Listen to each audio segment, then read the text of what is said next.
ESPN's Road to Champ Week, presented by Wendy's, continues with Big Monday. Tonight from Cameron Indoor Stadium, an important ACC battle. Syracuse and Duke, each team playing its best basketball of the year, each riding a 3-game winning streak. The two winningest coaches of all time, Mike Krzyzewski and Jim Boeheim, their teams battling for position in the middle of the Atlantic Coast Conference standings with 2 weeks to go in the regular season. Hi everybody, welcome to Big Monday. Sean McDonough along with Jay Billis, delighted to have you with us. And Jay, as a result of these 3-game winning streaks, both Duke and Syracuse, according to Joe Lunardi, have played their way back onto the bubble, but still with work to do. This is an important game for both teams tonight. Yeah, on the bubble to get into the bubble in Indianapolis for the NCAA bubble event. And Guinness is the sponsor, Made of More, for this Syracuse thing we got here. Alan Griffin, Buddy Boeheim, and Quincy Guerrier are excellent scorers for the Orange. They do it in different ways. Griffin and Boeheim are excellent three-point shooters. Guerrier averages over 15 points per game. He's one of the best rebounders in the country and does his damage inside. Any one or all three can get hot in any given game, and all can get their own. And Duke's 3-game winning streak has been led by Matthew Hurt, who is the ACC Player of the Week this week. And he has been fantastic, especially over his last three. 23 points per game, 75% from the field, 14 of 19 from three. Got to be aware of him in that zone everywhere he goes. He's had 3 straight 20-point games for the first time in his career. Duke in white controlled the tip. And they go right to the rim for the dunk by Mark Williams. Syracuse starting lineup: Joe Girard, the point guard, with Buddy Boeheim, Quincy Guerrier, Alan Griffin, and Marek Dolajai. And it's Dolajai with the bucket. He had a career-high 22 in their loss to Duke about a year ago in the Carrier Dome. Roach and Stewart, the freshmen, with Hurt, Wendell Moore, and Williams, the starting 5. They try to get it to the rim to Williams again, and it's a Duke turnover. You're going to see Mark Williams behind the Syracuse zone, staying along the baseline. Then if a shot goes up, he can move up and really block out to get inside position. Syracuse, not a great defensive rebounding team, so offensive rebounds should be available for Duke. Dolajai and Hurt bumping. Guerrier, the Canadian, couple of nice moves, but then missed with the left, and it's ripped down by the 7-footer, Mark Williams. So long, and he made Guerrier finish that over the top of him. Quick 3, up and in. Wendell Moore with his first bucket. Boy, Wendell Moore had such a good floor game against Virginia. 7 assists, just 1 turnover in that ball game. Buddy Boeheim called for travel. Doug Schaus, Keith Kimball, Kip Kissinger, the officials. There they are, the 2 winningest coaches of all time. 2,144 combined wins for Mike Krzyzewski and Jim Boeheim. And that does not include, of course, the 101 wins for Boeheim that the NCAA took away. Jeremy Roach, that's a 3 for the freshman from Leesburg, Virginia. Boy, and that's a great play by Matthew Hurt. He couldn't get the rebound, so he tipped it out, and that's off an offensive rebound. That's the best time to shoot a 3. And another Syracuse turnover as Girard just lost it off his leg along the sideline.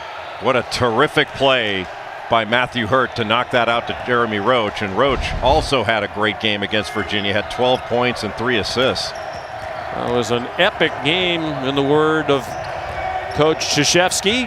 1-point win for Duke over UVA. Alan Griffin was open and passed it up. And Syracuse comes in off a big high. They were down by 20 in the second half against Notre Dame in the Carrier Dome Saturday afternoon and rallied to win by 8. Boy, Duke's movement on defense to rotate and close out to shooters was excellent. Stop drives and then closed out to shooters. 2 good closeouts to Buddy Boeheim. Joe Girard, shot deflected by Williams and put up and in by Quincy Guerrier. Guerrier not only part of that 3-way tie for the team lead in scoring, but at 9.4 rebounds per game. He's second in the Big East behind Justin Champagnie of Pitt. DJ Stewart wide open, and that's a three for the freshman from Chicago. Boy, a standstill jumper. Duke's been getting the ball into the middle. They kick it back out, and Stewart was wide open. It's 16 straight games now with at least 1 3 for DJ Stewart. Dolajai. And it's 11-6. We mentioned he had 22 points in a loss in the Carrier Dome to Duke last February 1st, the only regular season meeting last year between the two. And a whistle for a foul away from the ball. It's on Dolajai. Good cut by Dolajai off the, probably shouldn't have been a double team there off that little screening action, and then DJ Stewart wide open off that relocation pass. And Mark Williams is open inside. Stewart with the jumper, but I think Duke can continue to throw over the top, and he can go and really get his body into Marek Dolajai, because Dolajai is not a big player. He's tall, but he doesn't have a lot of meat on him. I think Williams can get really good position in there. Good pass.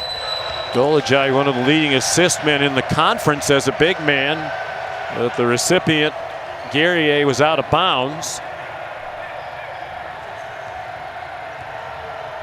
Jim Boeheim's team 4-6 against Duke since Syracuse came into the ACC. That's a small sample, Jay, but they've had some memorable games, some spirited games in that short history. And really well-played games where shots were made. That was what was so impressive about the Duke-Virginia game, was the shot making. Matthew Hurd and miss. There's Williams. And you talked about it, Jay. Syracuse has trouble with size. They're not very big in the front court. They're not very deep on that bench either. When we come back, we'll talk about Jalen Johnson's decision to opt out the rest of his season and career at Duke.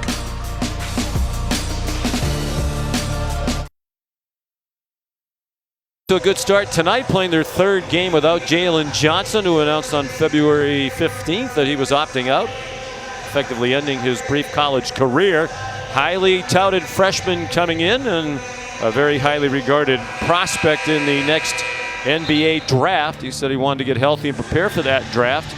Jim Boeheim on Thursday was asked about Jalen Johnson's opt-out, said that Johnson was hurting Duke. They're much better without him. He was doing some things keeping other people from playing that are good. They've had 2 monster wins since he opted out. And Jay, if people were watching ESPN on the weekend, or the ACC Network, your Bald Men on Campus show is where you first said it. You didn't like those comments from Coach Boeheim.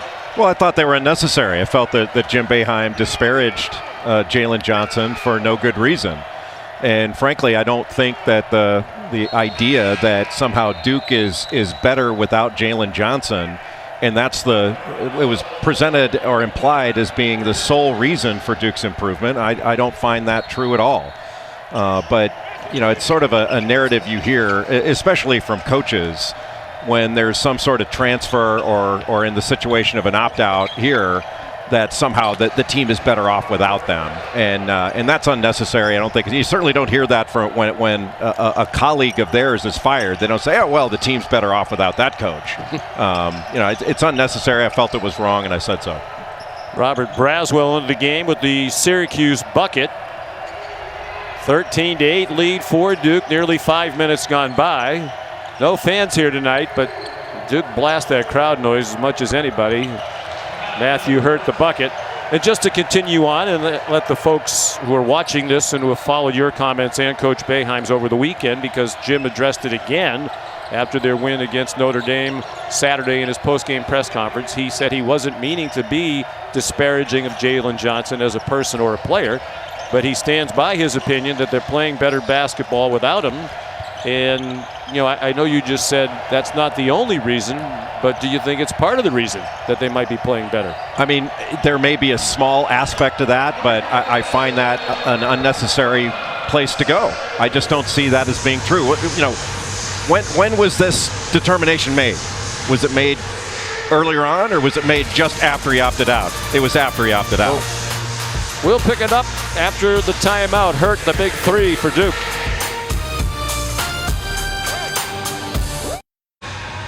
Back in Cameron, a 10-point lead for Duke, off to a good start. In the words of the great football coach Bill Parcells, you are what your record says you are, and that record would suggest that Mike Krzyzewski's team is better without Jalen Johnson. He did not want to go anywhere near Jim Boeheim's comments. They're very close friends. A miss by Alan Griffin, rescued by Braswell. He said, I'll let Jim's comments speak for themselves. But Jim Boeheim, he apologized, didn't really apologize, he said he regretted saying that Johnson was hurting them, but it wasn't meant to be disparaging of him as a person or as a player, and he stands by his comment that he thinks they're playing better without him. The question is whether they're playing better because he's gone. I mean, you know, we can sit and put the graphic up and say what the record is without him, but is that because he's gone? Those are different things. And two of those wins were while he was out with his injury, and it was over Notre Dame and Boston College. And I didn't hear anybody say at the time, commentators, coaches, otherwise, when the question was, what's wrong with Duke? Commentators were saying they need Jalen Johnson back. Jalen Johnson's been out. He's been injured. And nobody said there was a problem when he had 24 points, 15 rebounds, 7 assists, and 4 blocks against Pittsburgh without a single turnover. Well, let me interrupt, because you've made these points several times. But you asked me. I did ask you. But part of the exercise here was to sort of share the conversation between the two of you. And Jim Boeheim have also been friends for a very long time. He recruited you. I've known him since I was 17 years old. One of the worst mistakes you ever made, but it seems to have worked out for you all right, coming to this fine institution. But you did get together and chat last night and cleared the air. And well, there was really no air to clear. I'm not sure he agreed with that. We texted back and forth on Friday. Look, we can be adults and disagree. Right. That's fine. I disagree with you all the time. Yes, and we're great friends. But you know, there's no one that can convince me that those comments weren't made in order to be disparaging. You don't start out complimentary comments of how a team's playing by saying he was hurting them. They're better without him. Those were disparaging Richmond, and intentionally. The bucket for Syracuse. Bodies bumping. That's going to be an offensive foul. Apparently on Jamin Brakefield. Now, Brayfield's a guy with more playing time who has really taken advantage of it. He's part of their excellent play. He was terrific in that win against Virginia on Saturday. 11 points in a season-high 29 minutes. 4 block shots, a couple were key times in the game. Yeah, 5 rebounds. And he had gone 5 or 6 games without playing much at all. Had played a lot early on in the season. And has really been good the last 3 games. With the ball movement impressive on the offensive end for Duke. Goldwire kicked it out. Joey Baker, an air ball with a wide open 3. Corralled by Braswell. When they play 7 men, Braswell's in there. Good defensive player. Buddy Boeheim, who has shot well during this 3-game winning streak, missed that one. Williams, the catch at the rim and the dunk. Boy, what a beautiful job by Williams of running the floor. When Matthew Hurt corralled that rebound on the other end after the Boeheim miss, he just took off and beat that Syracuse zone down the floor, and a great pass by Goldwire to see him.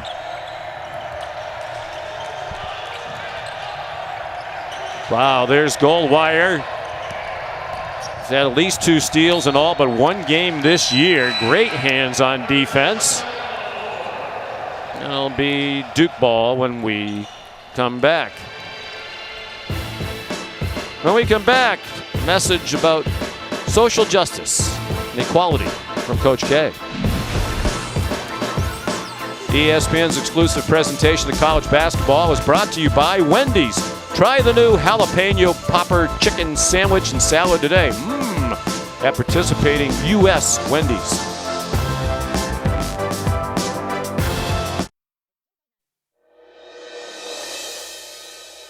Black lives matter. Say it. Can't you say it? Do we not see the problem, the disease, the plague that has been with our country for 4 centuries?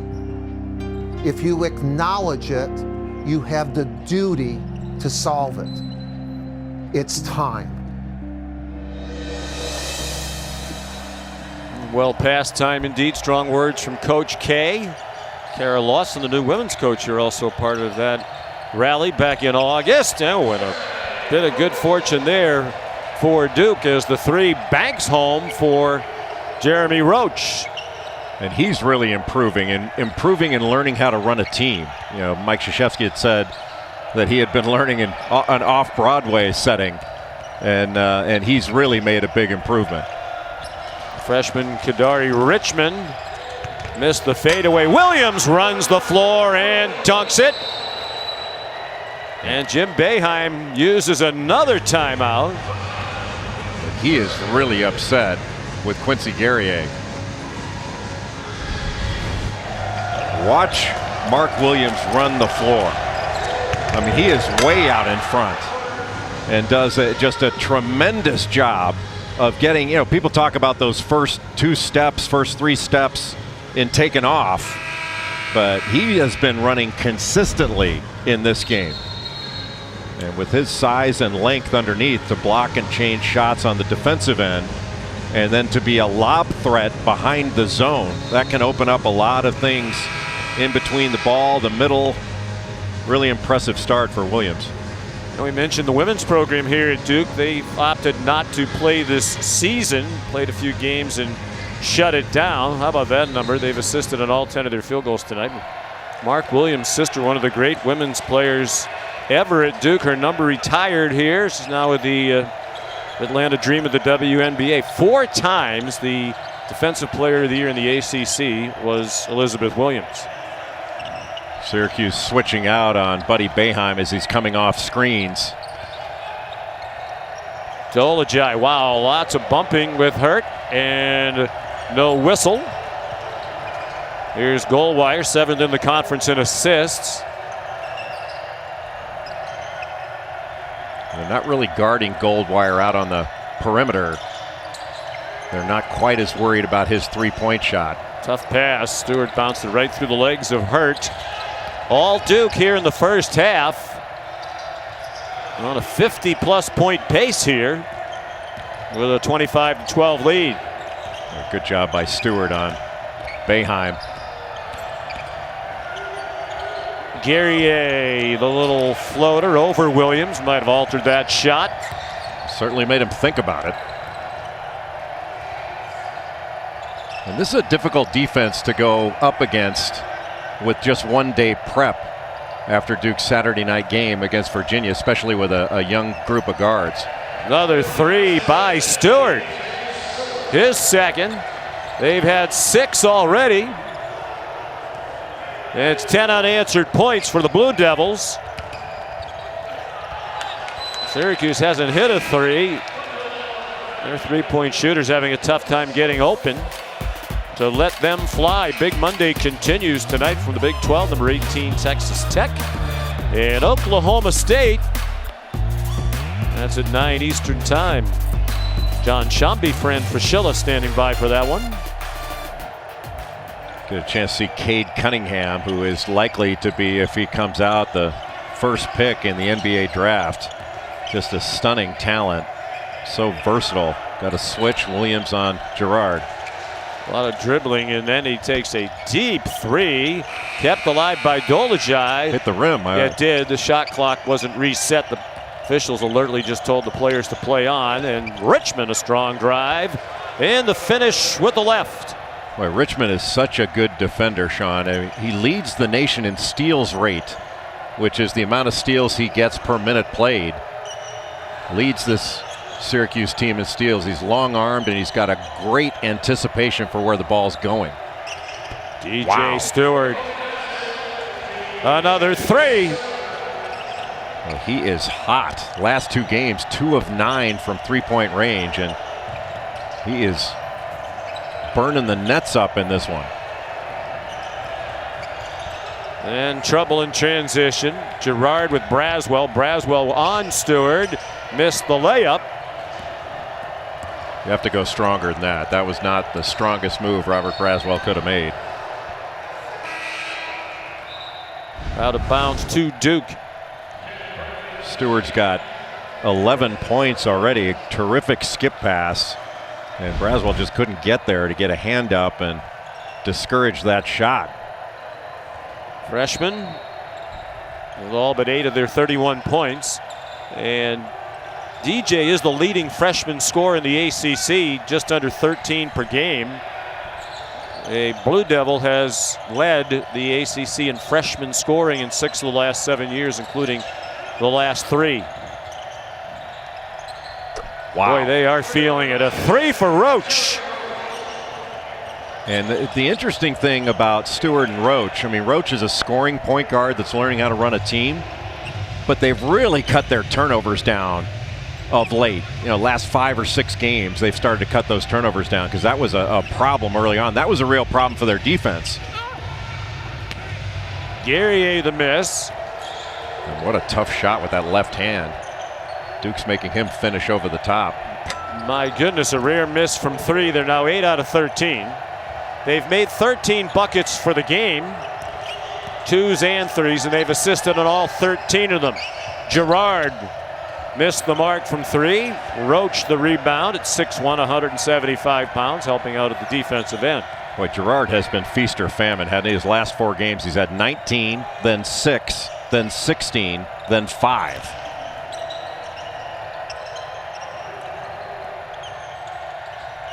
Jim Boeheim was talking because they don't have a consistent scoring presence inside. And there's Henry Coleman off the bench to score.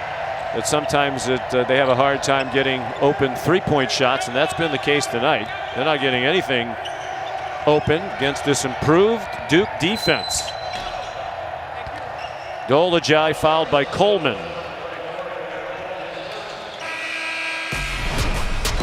Well, Duke against this 2-3 zone has gotten wide open step-in threes with not a hand up. The ball has been moving. The Syracuse defense has not. 8 of 13 from 3 for Duke.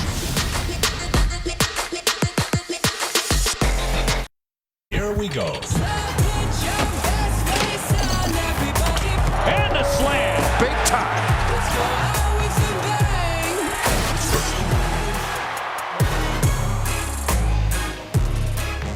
Champ Week not far off. Of course, the ACC tournament begins in Greensboro on March 8th. Here's the latest bracketology. First 4 out on the wrong side of the bubble. Stanford, UConn, Richmond, and St. Louis. And now Duke and Syracuse back on the bubble with their recent successes. But Joey Brackett's reports the loser of this game will be off the bubble. But it's a fluid situation. Dolajai missed the first free throw, made the second. He's one of the best in the ACC, 86% for the season. And he goes to the bench. Duke with a little bit of a smaller lineup in now. You got Matthew Hurt essentially at the 5, so he's in the dunker spot, kind of behind the zone.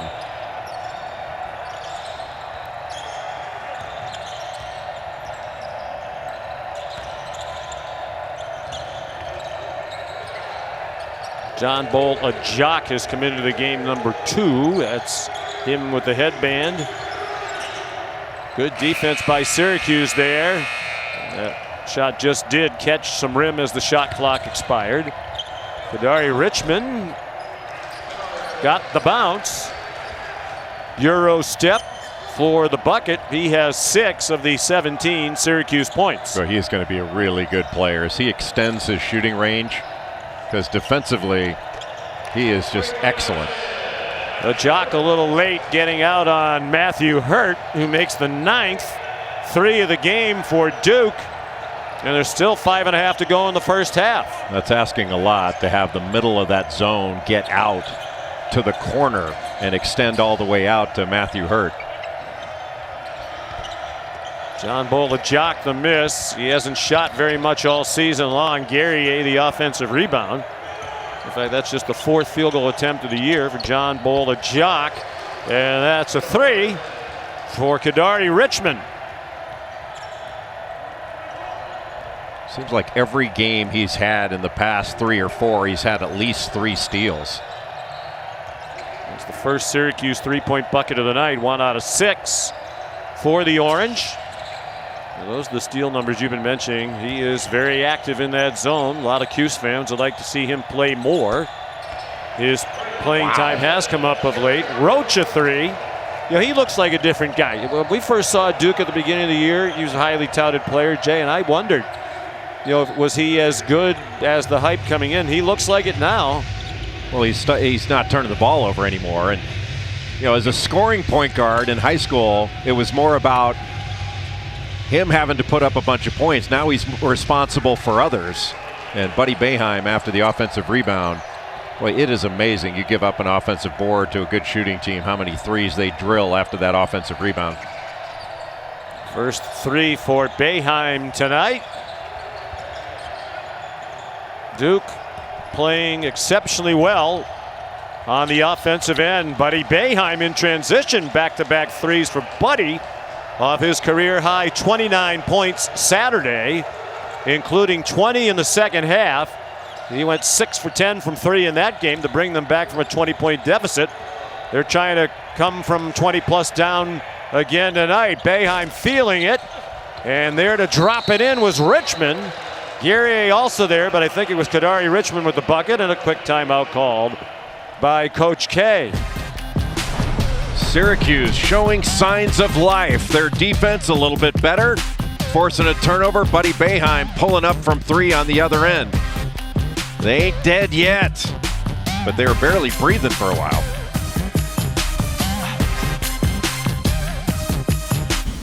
Jeep halftime report just minutes away. Kevin, Seth, as well as Fonz, and we will take a look at Cade Cunningham in a big Monday matchup. Our doubleheader taking on Texas Tech later on tonight. Right now, Duke has 10 threes in this game. You like that, Fonz?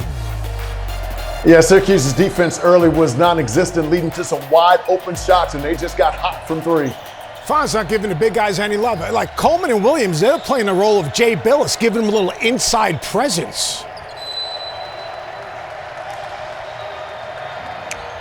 Yeah, and Jim Boeheim's playing the role of Seth Greenberg, down big in Cameron.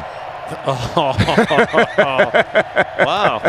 Just a joke. That was pretty good off the top of your head. Most of your humor is scripted, so that was impressive. Matthew Hurt's shot goes out of bounds. Duke thought it was deflected by a Syracuse player. Well, can Jim Boeheim's team do it again? Down 20 with 16.5 to go against Notre Dame. They gave up 46 points in the first half of the game, gave up 12 over the last 16.5. They trailed by 22 tonight. They've cut it to 14, and Buddy Boeheim called for travel. That 40-12 run at the end of the Notre Dame, it's amazing. Absolutely. And Notre Dame offensively has been fantastic. They've really improved, I think, over the last 2-3 weeks. Their offense has been really good.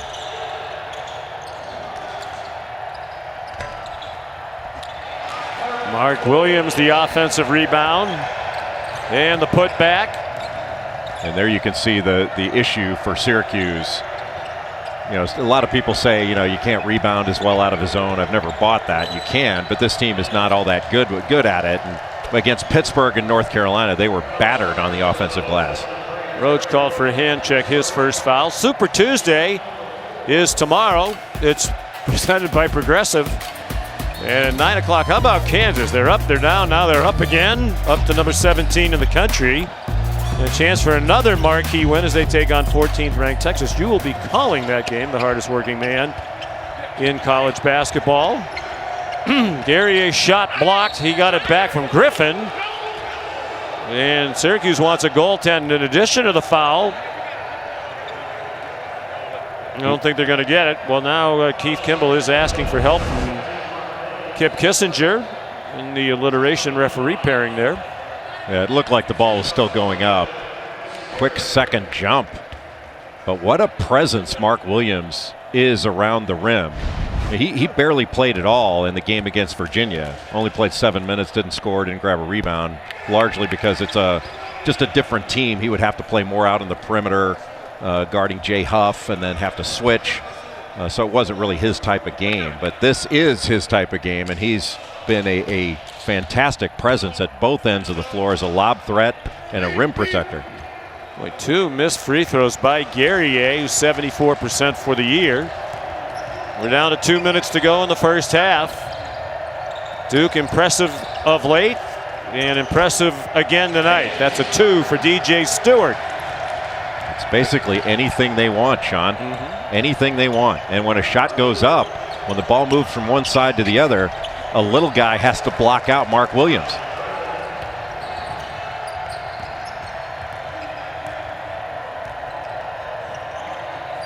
So any miss that is not a long rebound, Williams is going to have a great chance to get. Hurt, nice fake with the shot, drove to the bucket and got fouled. Alan Griffin's had a very quiet first half, just 2 points. Called for the foul, just a second on Syracuse. Duke's been whistled for 5. That's a 2-shot opportunity for Hurt. Well, Syracuse hasn't gotten much in transition because they've been taking the ball out of the net so often. Yeah, they gave up Notre Dame. They gave up 46 to Notre Dame in the first half Saturday, and Duke has 47 and counting in this first half.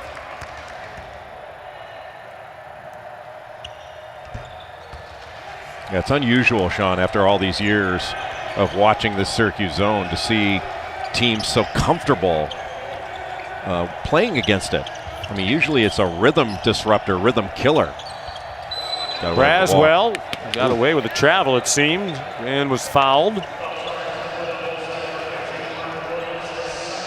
Williams called for his second foul. Braswell's a good free throw shooter. He's struggled a little bit from the field, although he is a good shooter. He just hasn't shot particularly well in games. Which is the most important thing. Yeah. But, you know, you have guys that really shoot it well in practice, and they haven't. It's harder to establish a rhythm when you're coming in and out of games, and Braswell doesn't play a ton. But he does knock his free throws down. He's 8 out of 9 for the year now, 9 out of 10 from the line. Redshirt sophomore from Jacksonville. Well, he had a really rough stretch early in the year, went 0 for 12, and then made 4 threes in a game against Pitt, and he scored a career high 12 points. Just need to see one go in, get a little confidence, because as you say, they say he's a very good shooter in practice. Held ball, Duke ball, 55 seconds in the half. 13 on the shot clock. Oftentimes when the offense will get the ball on the sideline, Syracuse traps that right away, and that's what they did there. But the corners are open, and then I still think those lobs are available. Roach, a nice little floater.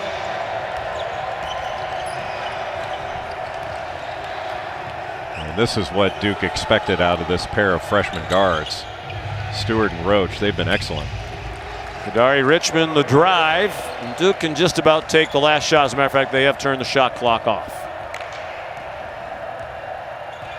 Largest lead was 22 at 42-20. Syracuse never led in the first half.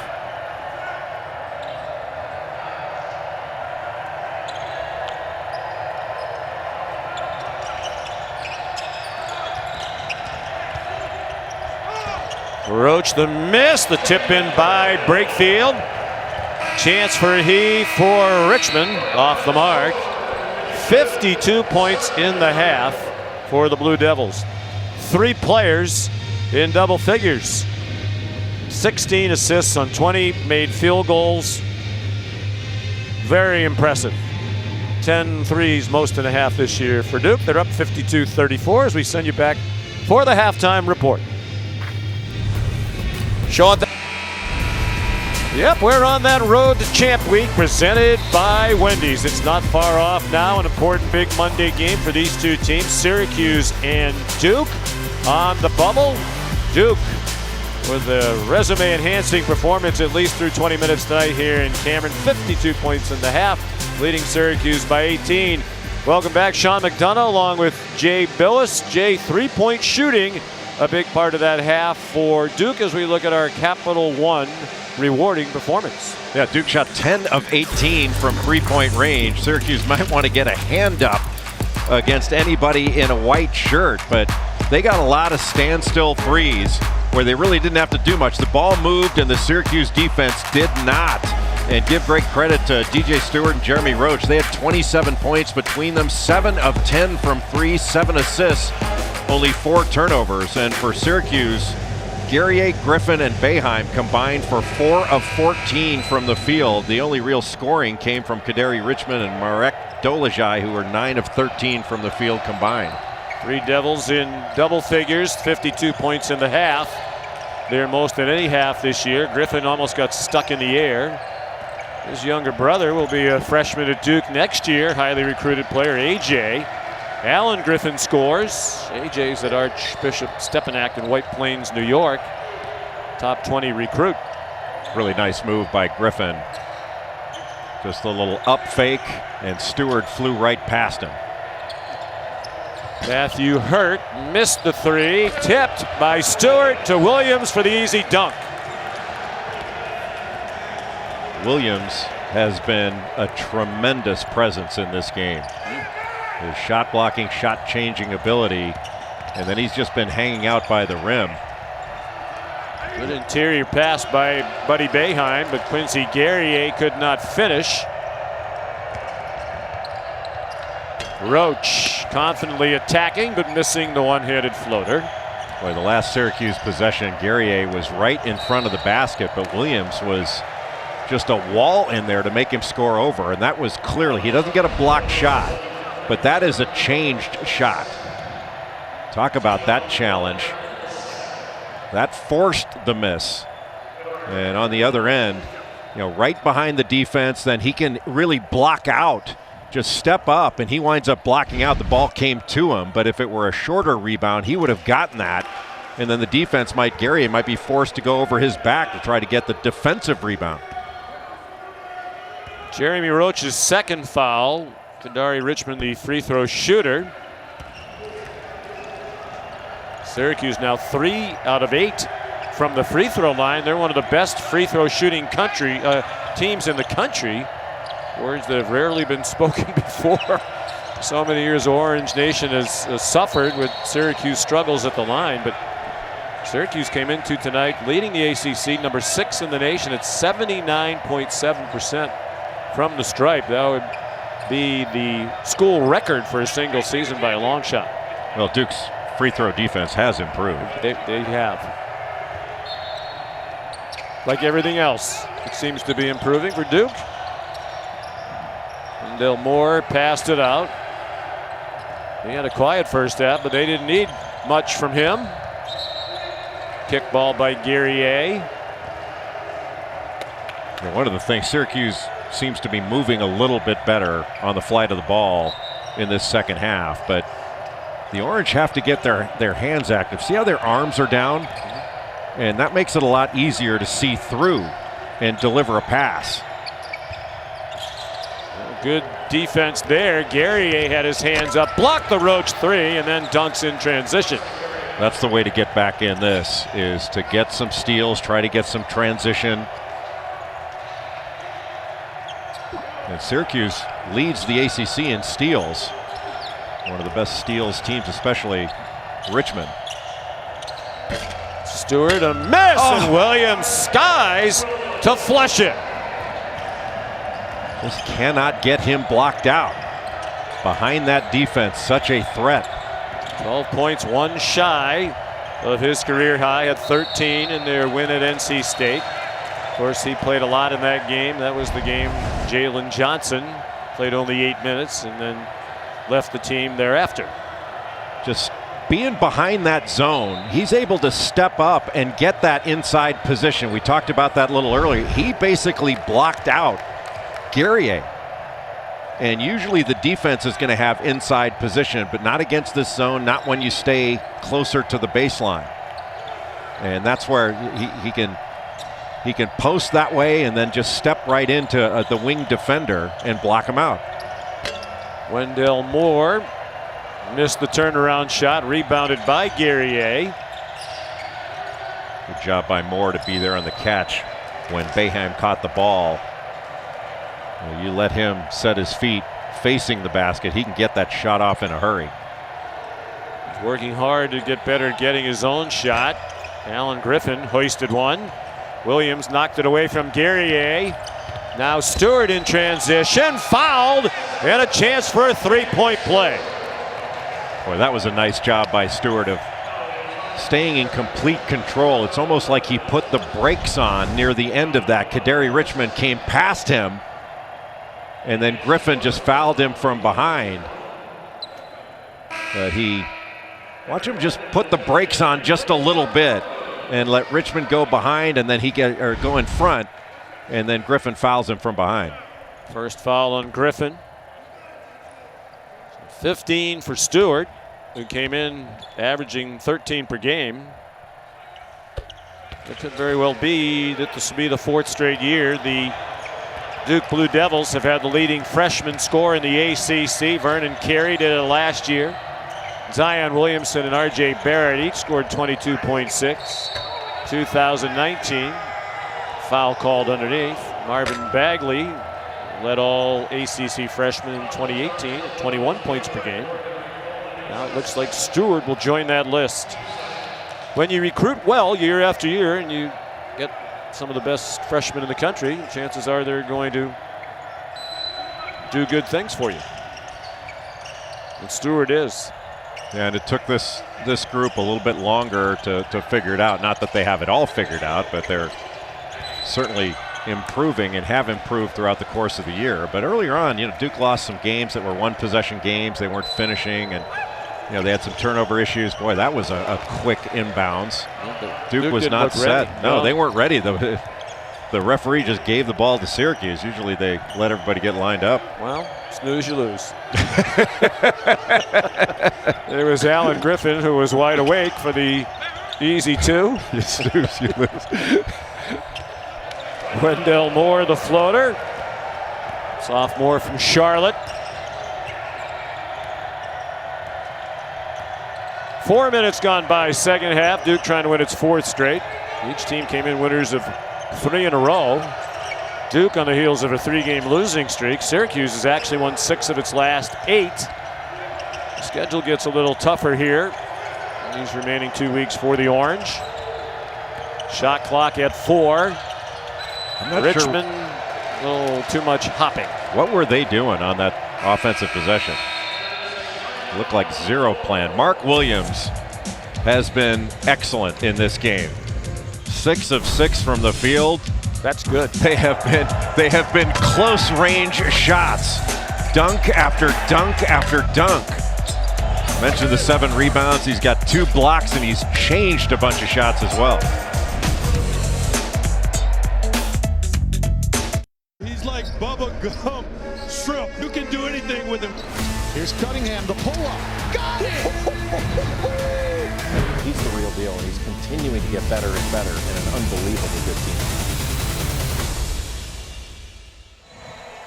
Coming up next, Cade Cunningham and the Oklahoma State Cowboys against Texas Tech.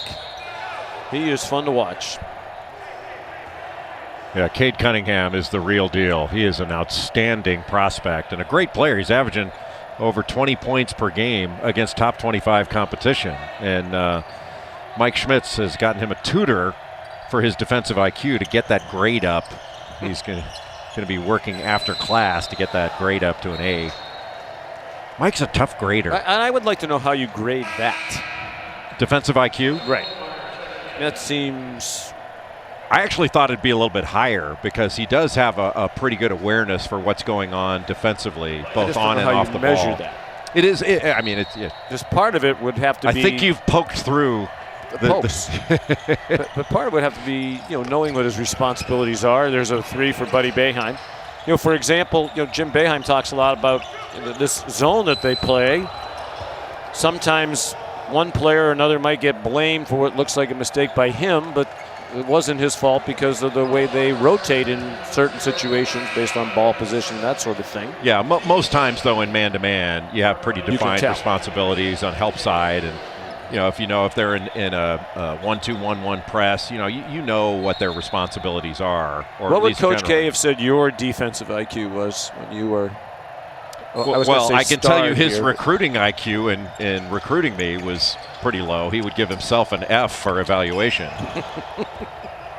Now Syracuse is pressing here. They've got to try to do something to change the tempo of this game, and it seemed to help them Saturday against Notre Dame. Jim Boeheim told us last night, Jay, that you were there, and not speaking at the same time, that they don't think they're a great pressing team, but it seemed to give them a spark in that comeback the other day. We've done it before and had good success. Jim doesn't feel like his press this year is that effective. That looked like a little bit of a foul, but he doesn't think it's that effective, but he has to try it here. They've got to do something different. Dolajai rolled to the bucket, tried to dunk, and got hit by Hurt. And I tell you what, over his 4 years at Syracuse, this young man has taken a lot of hits. He has thrown his body around, sacrificed his body memorably. Yeah, in this building too. Yep. Probably most memorably here when he got run over, stood in and took a hit from Zion Williamson, which takes remarkable courage. We wouldn't question the intelligence because he is at the Harvard of Central New York, so we know he's a very bright young man. But we were here for that, and they almost had to scrape him off the floor. This was earlier this year against Georgetown. Team dentist was required. And that is no fun. He gives it his all, doesn't he? He's a fun player to watch. And he's a really good player. Great steal by Richmond. And he's a really good player. Excellent passer. Boeheim stepped out of bounds. But he's an excellent passer. You know, it's difficult for him in the middle of that zone because he doesn't have a lot of bulk. Usually they've got he's tried. Yeah, he has tried. He's tried really hard. They don't have a lot of choices. But if you had, usually Syracuse has a 6'11", 7-foot guy in there, or somebody who's really wide. Well, it really hurt them when they lost Barama Sidibe. There's a two actually, a long two. And they still haven't had a three in this half, Duke, after they had 10 in the first half. That was Matthew Hurt to push the lead back up to 18. Sidibe tried several times, but had knee problems and finally decided to call it a season. His knee just kept swelling. But he would have been a big help in the middle at his size, 6'10", and well over 200 pounds. Griffin needed that shot to go. Duke was switching 1 through 4. Wendell Moore attacked the rim at high speed. After a made field goal. I mean, Syracuse gives up a layup after they score a bucket. I mean, Jim Boeheim cannot be pleased with that. Buddy Boeheim got his own shot there and scored with the one-hander. His dad keeps the press on. Dolajai doing the best he can to deal with the much bigger Williams, and it wound up on the feet of Hurt, and he dunked. Behind the back pass. Trapped on the baseline. Hurt wasn't the intended receiver, but that still goes as an assist for him, doesn't it? I would think so. Guerrier a three. Definitely a little more life in Syracuse since they went to the press. Part of the problem, as you know, Jay, and Syracuse fans well know, they're basically a 6-7 man team. You can wear yourself out doing what they're doing right now, but trying desperately to get back in the game.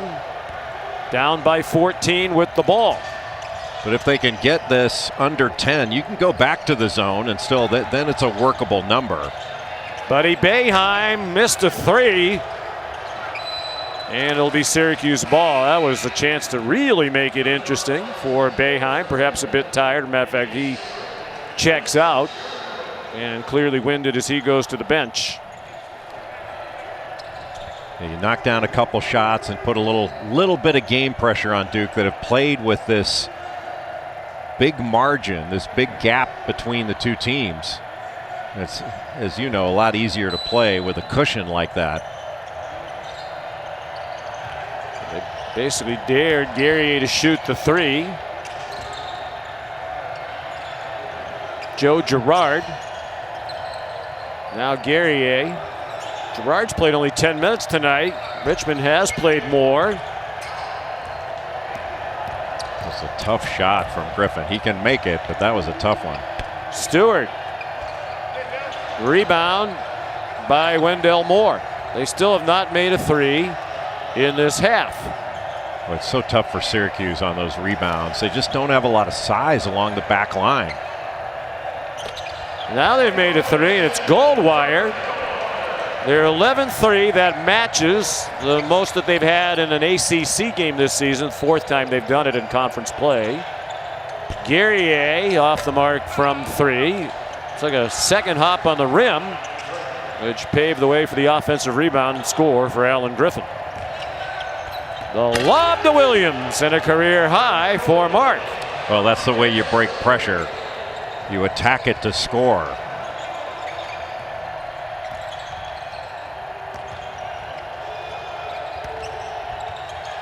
Nice move by Richmond. Couldn't finish, nor could Guerrier. He looks tired as they run back to the defensive end. Press has been effective in spurts, but Syracuse desperately needed this media timeout. Coming up next, I think it speaks for itself. You won't get play-by-play of the week, I know that.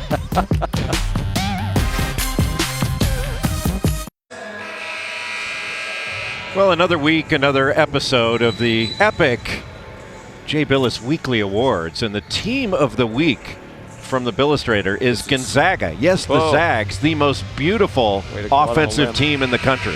22-0, coming off 2 big wins this week. They pummeled San Diego. They were outstanding against St. Mary's. This team can really score, just fun to watch. And yet another triple-double for Ayo Dosunmu. His second, he had one against Wisconsin and then against Minnesota in an excellent performance by the Illini. And then the blue-collar player of the week is Jeremiah Robinson-Earl, who I think has to be higher up in consideration for the National Defensive Player of the Year. There's not a front court player in the country who guards pick and roll better than Jeremiah Robinson-Earl. Joe Girard the foul on Matthew Hurt. Does Illinois, do they petition you to be a part of that? You've had a lot of Illinois picks this year, and I'll give you credit. You sometimes pick names that are hard to pronounce. and you go with it anyway. It's like I would avoid the tough to pronounce names, even if they were the most deserving player, just to avoid a potential embarrassing moment. Well, I'm full of it. My life is full of embarrassing moments, but we did have one game. We did have one game that got postponed this year, and so we couldn't do. I think Ayo Dosunmu was going to get Player of the Week that week, if I remember right. So this is the make good. That was it's not a make Miami, good. North Carolina. Miami, North game. Carolina. Yeah, we were on site when it was postponed, and we weren't even invited to the party. Does that count as an appearance at ESPN? You cannot possibly have an appearance-related deal because you have more appearances than anybody. So it would be prohibitive if they paid you by the appearance. No, I get paid by the word. Tonight is a freebie. Tonight's a freebie. I was going to say, no wonder you're the wealthiest man I know. Nearly midway through the second half here in Cameron Indoor Stadium. Been all Duke. They led by 22 in the first half. 3-point barrage in the first half. They had 10 threes. They made one here in the second half, but still comfortably ahead. And they get the ball back with 10:25 to go. And Syracuse to keep the pressure on. Robert Braswell guarding the inbound pass. Syracuse looking to trap. Duke just does get it over. And now they'll settle with Roach, Stewart, Hurd, Goldwire, and Williams. And that middle wide open if somebody flashes in there. Good pass out. Stewart, and there's Williams again, adding to his career high. Is 16 points now. He's just parking himself in front of the rim. That might as well have been a pass. The shot attempt was right there for Williams to clean up. Now watch, he passes out. Beautiful pass, and watch how he just blocks out here and gets right in front of Alan Griffin. Griffin, with his size, doesn't have a chance, and then not having inside position makes it even harder. First career double-double. It's his first double-figure rebounding game. He has 10 rebounds tonight. His previous high was 8 against North Carolina.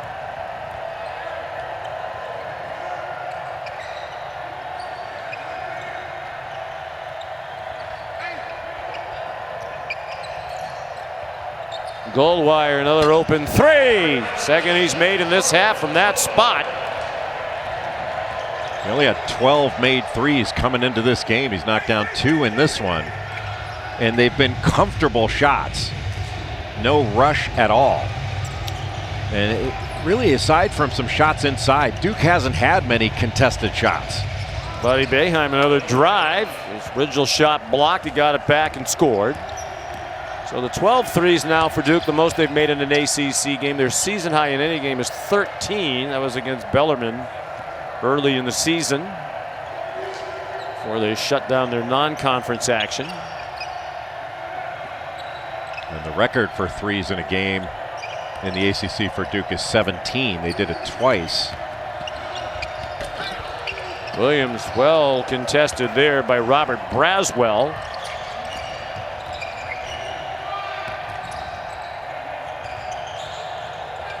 Quincy Guerrier, just 3 for 11 shooting. He does have 8 rebounds. Looked like Dolajai might have taken a couple steps before dribbling. Got away with that. Braswell, tough luck on the 3 that popped out. Dolajai in the right place off a ricochet from Guerrier. Guerrier able to keep it alive. Hurt at inside position, but still he was able to knock it away. Hurt was limping a little bit. I don't know, twisted an ankle or something. Stewart steps into a 3. And Syracuse looks a little tired right now, don't they? Yeah, I think they are. Second game in 3 days, and I think the press, a low number that they play anyway, is probably contributed to the fatigue. But that far down, if you're Jim Boeheim, you might as well try it. Goldwire called for a reach-in foul. That takes us to a media timeout.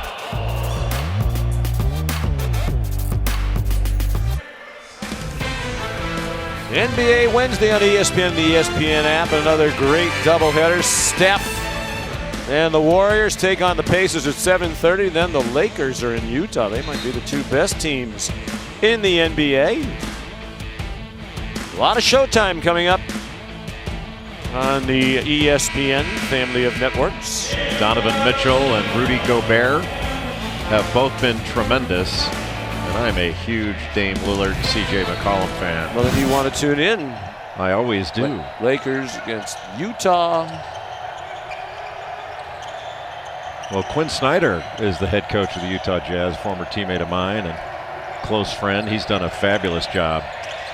I think he'd be coach of the year, don't you? If they had the voting today. And of course they don't. We always have to add that qualifier. Marek Dolajai. Goldwire went for the steal, didn't get it. Dolajai missed an open shot. And that's a heck of a rebound by Jeremy Roach, because it looked like Guerrier was going to get, because of Mark Williams going after that blocked shot, that took him out of rebounding position. And Roach just came right down and snatched that away from Quincy Guerrier, who's an excellent rebounder. He averages close to 10 rebounds a game, and 3 of them are on the offensive end. 9.4 per game for Guerrier, sophomore from Montreal. Dan Shulman tells me that Montreal is in Canada. It is. It's in Quebec, province of Quebec. I remember when I was doing Red Sox games on local TV, we did a game in Toronto, and one of the technicians who was local said, please don't call it Toronto, Ontario, Canada. Yes. You wouldn't say Boston, Massachusetts, United States. Yes, Dan Shulman's mentioned that to me as well, and that's the only time I think Canadians get upset is when that happens. He told me about something called a Canadian standoff, where are you going to get yourself in trouble? You have 2 Canadians that say, after you. No, after you. No, I insist, after you. No, they are nice. They're very nice people. Dolajai, the kickball out of bounds. Dolajai really is a good player. Just his ability to pass the ball has always been so impressive. He came into tonight with 65 assists. among the leaders in the conference, has just one tonight. Timeout, 6:25 to go.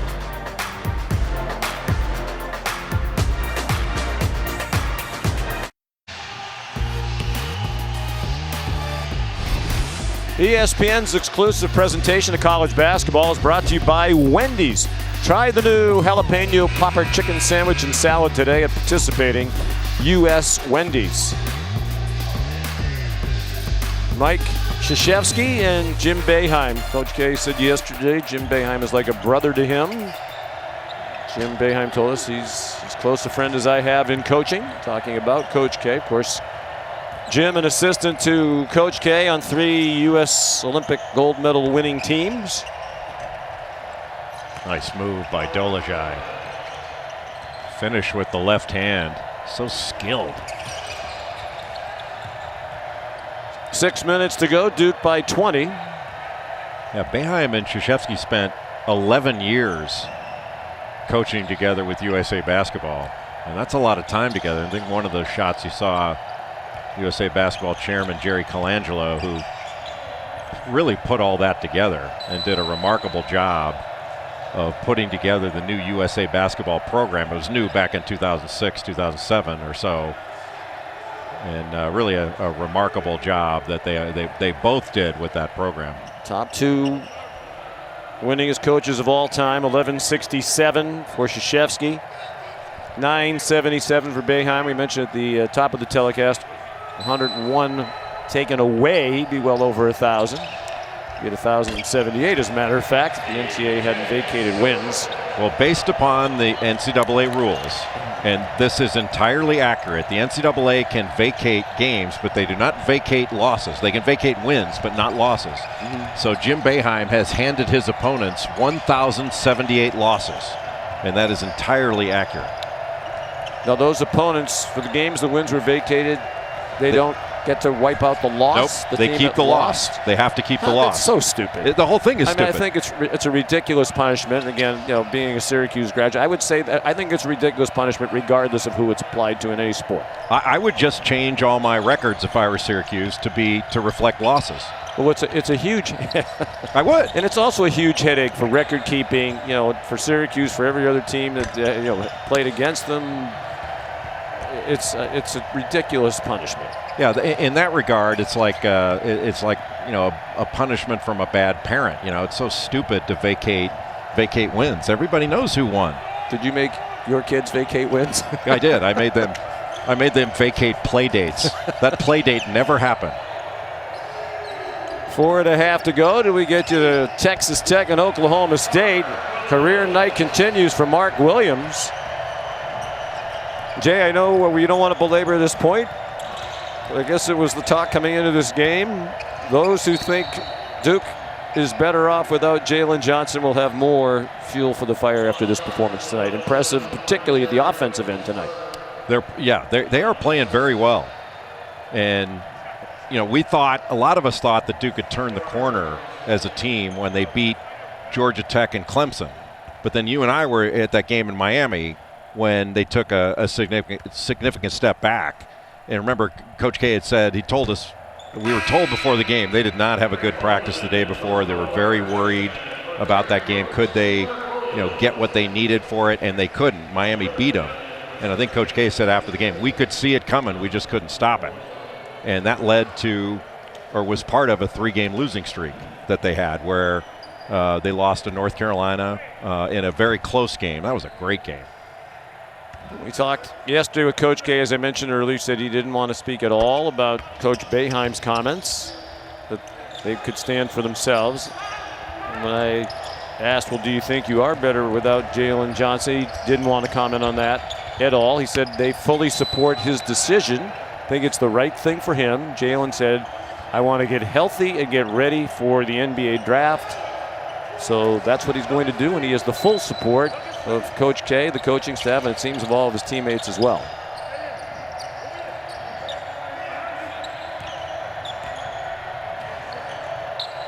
Number 6 rated prospect. We're under 4 minutes to go. And I think a sign of a good team too, Jay. Those who are getting additional playing time as a result are really taking advantage of it. Timeout. Monday doubleheader coming your way in the Big 12. Cade Cunningham, Oklahoma State hosting Texas Tech. Seth, what do you need to see from this young man? I'm looking for him to be a little bit more aggressive early in this game to set a tone for Oklahoma State. Back to Sean and Jay, fellas. Well, that'll be a good one coming up next. And how about Thursday? A Sonic blockbuster. We can't call it that unless it is one. And it's Iowa against Michigan right now. Michigan looks like a #1 seed in the tournament. That hasn't happened since '93. Iowa, a lot of big wins, tied with Kansas for most wins against ranked opponents. Luka Garza remains, if not the leading candidate for National Player of the Year, certainly among them. And Hunter Dickinson, a big part of the Michigan success. Hunter Dickinson was excellent in the game against Ohio State, wound up with 22 points. That's going to be an old school matchup between two big guys in that one. And Michigan's playing well enough, I think, to be put in the conversation to be with Gonzaga and Baylor as having separated. They seem like they're on that level. They looked good yesterday. And Ohio State offensively can play with anybody. I mean, I think they put up 87 in that one, but they're not quite. I don't think they're as good defensively as Michigan. Michigan's wings are so good on both ends of the floor. And Juwan Howard's a really good coach. Really good. With an excellent staff. Phil Martelli among them. Here's what Joey Brackets has as #1 seeds. Look at all those Big Ten teams near the top. 4 among the top 8 seeds. Heard a block shot. And Henry Coleman rips it away. So for most of the year, it's been, the perception has been Gonzaga, Baylor 1 and 2, and they've been 1 and 2 in the AP poll all season long. And then everybody else. You'd say time to put Michigan with them. I think so. Yes. You know, the discussion has been Gonzaga and Baylor or the field. And, you know, the odds say you take the field, but boy, wouldn't it be great if those two, they should have played in December. The coronavirus took that game away. So obviously if they had played, one of them have a loss. Given my vast experience in basketball, I've come to the determination that if they had played, one of them would have lost. But to have 2 undefeated teams going into the tournament, I don't know how many times that's happened. I remember in 1976, both Rutgers and Indiana were undefeated going into the Final Four.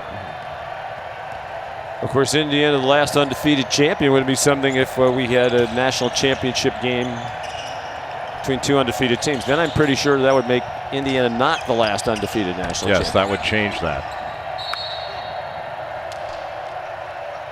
Well, here's another much anticipated feature of Big Monday. It's our Pedialyte player of the game, and it's Mark Williams. How could you argue with that? Career highs in points and rebounds. His first career double-double, 9 out of 11 from the floor. He has been an emerging presence throughout the season, and never more than right now. He started the last 5 games.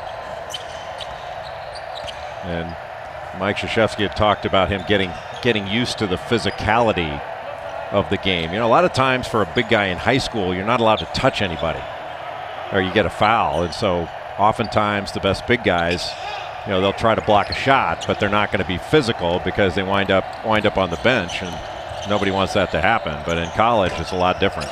Buddy Boeheim, a transition 3. He leads the Orange now with 18 points. Kadari Richmond 15 for Syracuse. Marek Dolajai 13. All 5 of their starters average in double figures, but only Guerrier's not gotten there tonight. He is 7. Alan Griffin is 11.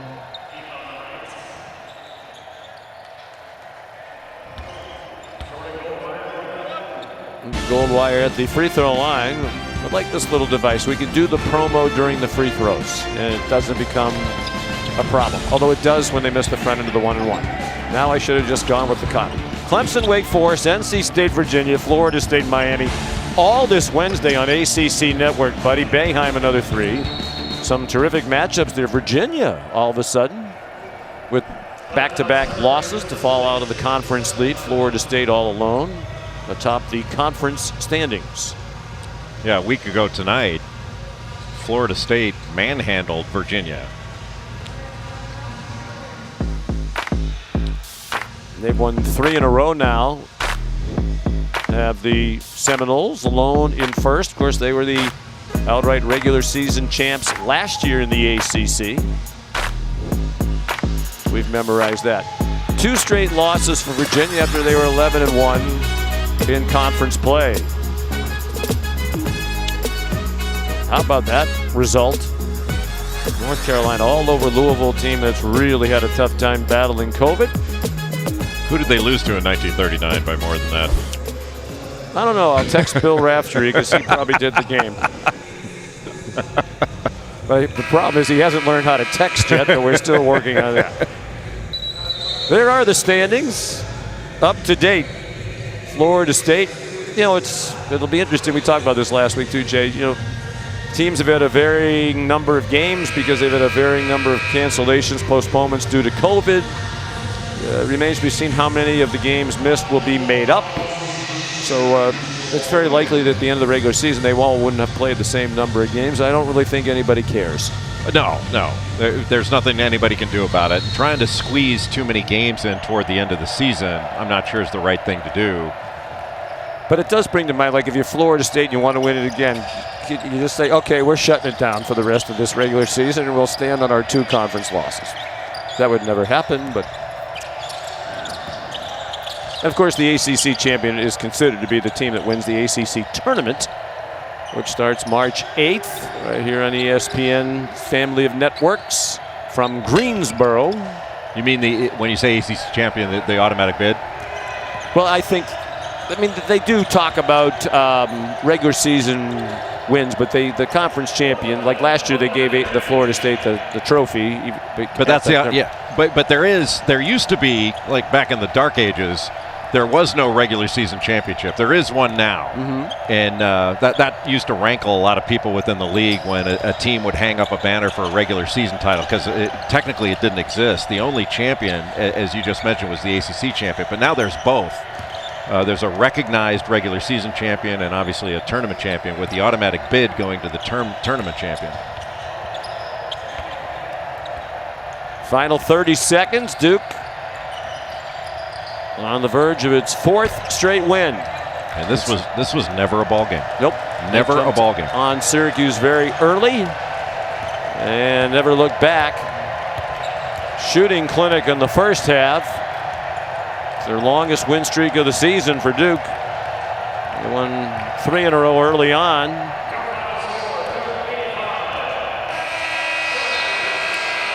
And all that talk about Duke isn't going to make the NCAA tournament. That seems premature at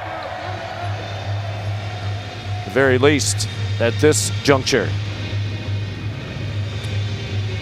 85-71 the final score. DJ Stewart 21 points for Duke. Buddy Boeheim on up with 21 points for Syracuse. Back-to-back 20-point games for him. Happy birthday, Todd Blumen, outstanding Syracuse video coordinator in their program for 35 years. He's 52 today. Unfortunately, his team didn't make it a happy birthday for him. For Jay Billis, Sean McDonough, good night from Durham. Let's send you back to the studio. Sean, embrace your role. Yep. Play to your strengths. Do what you do well. Don't show people what you can't do well. So Williams defends, he rebounds, he scores around the basket. Hurd is their go-to scorer. Stewart knocks down open jumpers. Roche gives them some speed. They're defending the ball better. They look like a really good team. Now, right now, they look like an NCAA tournament team. Their resume doesn't look like that, but they look like that. So you know what we need to do? Probably ask Joey Brackets what he thinks. Yeah, so Joe, you know what? Let's get this set up here, because before this game, you mentioned Duke and Syracuse is a play-out situation tonight, not a play-in game. So what does this win mean for Duke moving forward? They take another step forward, but not all the way to the destination. For me, the Blue Devils go from next 4 out to first 4 out. They're 3 spots away on our at-large board as we get ready to post a new bracket tomorrow. And the Orange, they fall off the board entirely, even below next 4 out. They'll be 79 or 80 when we finish our numbers tonight. So Duke gets a good win Not a great win. The labels sound great. Duke, Syracuse, Monday night. But we're talking about two bubble teams that just played a game to stay alive, and Duke won it. Now, they're going bubble hopping here as this continues, and of course, it's 4 straight wins. How do you view this team in general, coming off what they had to experience, of course, in January, and then the really rough start, the start of February, to what they've done the last 4 games, leading into the rest of this month? Well, we said on game day Saturday that the Virginia contest for Duke was going to be a linchpin because they had upcoming games that could increase their profile. They had Virginia, they had Louisville still, and they close, of course, with the regular season traditional finale against North Carolina. Win enough of those games, and they almost have to play their way in because history tells us what? More teams are playing their way out than playing their way up at this point because they're bubble teams and they're flawed to begin with. Duke right now is playing better than a bubble team. Now, we're less than 10 minutes away from tip-off in the Big 12, and we're not going to talk about bubble teams here, and that is Oklahoma, Oklahoma State, and Texas Tech. What's at stake tonight for these two teams as we get ready for this contest? Well, let's forget about NCAA tournament seeding for a minute, and let's talk about these two in light of the Big 12 tournament, because one of them, the loser, is in danger of falling into 7th place and having to play an extra game at the Big 12 tournament. None of them want that because the bottom 3, in whatever order you like, TCU, Iowa State, Kansas State, they're pretty well locked into that opening round. Well, somebody's got to join them, and it's imperative for Texas Tech in particular, on the road, not playing as well of late, to get back in that top 6 for them to keep to the aspirations they had at the start of the year. Oklahoma State is going to be happy to be in the postseason for any number of reasons. They're both going to make the NCAA tournament, but how fresh and how many games will they need to play to get there? Tonight will help decide it. Joe, thank you so much. Of course, they're led by Cade Cunningham. This team has won 5 of their last 7 games, and they've got that win already, as I mentioned, in Lubbock against Texas Tech. When you Joey Brackett's book, you got to get it. I mean, he's got a bobblehead, he's got a book, he's got it all. And he's ready to go, of course. He's ready to go talking about the bubble hopping. Again, no bubble question here for these two teams. Big reason why for the Cowboys is Cade Cunningham. And he's just comfortable in this offense. He's patient, and he's raised the level of this team. He's made the game easier for everyone else. He's got a PhD in ball screen offense. He sees over the defense at 6'8" with a 7'4", a 7-foot wingspan. He's just got a great feel for the game, and they're a really talented young team. Watch him right here. You can put him in isolation at the elbow. He can catch, rip, attack the basket. He's got over a 7-foot wingspan. Now he can just finish at the rim. He's got all different ways to finish. The other thing he can do, he does a nice job of playing out of ball screens. But if you go under, he's a 44% three-point shooter. Steps into it, jumps up, knocks down the 3. And then because of his size and because of his feel for the game, he has a great feel for playing at the ball screens. Here he comes back, heads up, see with his left hand. This is with his left hand, sees the play and drops a dime. So he can score it, he can get to the rim, you can put him in isolations. Oh, and by the way, he makes the game easier for everyone else. And you can never speed him up. And then that makes everybody understand their roles as we talk about role playing with Duke. And now, Fonz, that's the star on one side. Everybody's going to watch Cade Cunningham. Mac McClung's the guy on the other side. And one of the things we're noticing is teams are approaching the Red Raiders a little bit differently. What are you seeing on tape? Well, he's the 3rd leading scorer in the Big 12, and on his dribble drives, teams are starting to surround him with multiple defenders. And when you do that to a player off the drive, it's important that you get proper spacing and give him outlets for the basketball. Watch as he drives here, folks. He's got 2 guys around him and then he's going to join by a 3rd. Watch number 11 in black at the top. He jogs over to the right wing, gives him an outlet, but now because he jogged, they were able to close out. Now it's a broken play. Peavy drives to the basket, gets his shot blocked. And that's what we're talking about with the movement. You got to make yourself available. Watch this play here. Dribble drive to the middle of the floor. 3 or 4 defenders around him. Look at number 14 in black. Too close to McClung, so he shoots a bailout fall away. Bad shot there, which led to the basket on the other end. This is how you do it. Mac McClung's going to get to the middle of the floor. Watch Peavy on the backside. He sprints to the front of the rim. Didn't jog. He sprinted. Able to throw the lob to the top and able to dunk that one over the top. For them to win this game, Mac McClung on his dribble drives, those guys got to sprint to open areas to be able to knock down shots, be shot ready, ready to shoot them.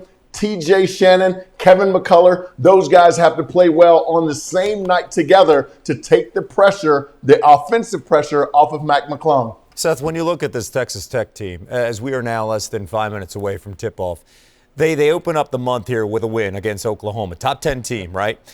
But then they have 3 games where they're